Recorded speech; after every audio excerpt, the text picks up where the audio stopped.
চিংড়ির শাসলিক দারুণ একটা খাবার। চিংড়ির শাসলিক একটি জনপ্রিয় ফিউশন পদ, যা দক্ষিণ এশিয়া ও মধ্যপ্রাচ্যের রান্নায় তৈরি হয়েছে। এই শাসলিকের ইতিহাস বেশ আকর্ষণীয়, কারণ এটি মূলত শাসলিক বা শিশ কাবাব এর ধারাবাহিক রান্নার অংশ।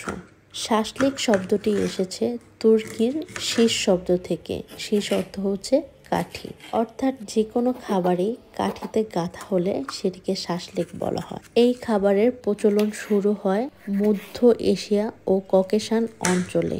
বর্তমানে উজবেকিস্তান, রাশিয়া, দক্ষিণ অঞ্চল, ইরান ইত্যাদি। শাসলিক খাবারটা প্রায় 1400 থেকে 1500 শতকের ইউরোপ ও দক্ষিণ এশিয়ায় জনপ্রিয়তা পায়। অনেকটা ইতিহাস জানা হলো, এবার হচ্ছে আমি খাবারটা কিভাবে তৈরি করেছি সেটা আপনাদের বলি। এখানে হচ্ছে সসটা তৈরি করছি, যেটা হচ্ছে যখন গ্রিল করব তার উপরে হচ্ছে দিব, যাতে হচ্ছে খাবারটা খুবই সফট হয়, রসালো হয় এবং হচ্ছে টেস্টটা আরও দ্বিগুণ বাড়ে। তো সসটা তৈরি করার জন্য হচ্ছে আমি প্রথমে টমেটো কেচাপ নিয়েছি 1 চামচের মতো, সয়া সস নিয়েছি সামান্য পরিমাণ, মধু দিয়েছি প্রায় 1/2 চামচের মতো।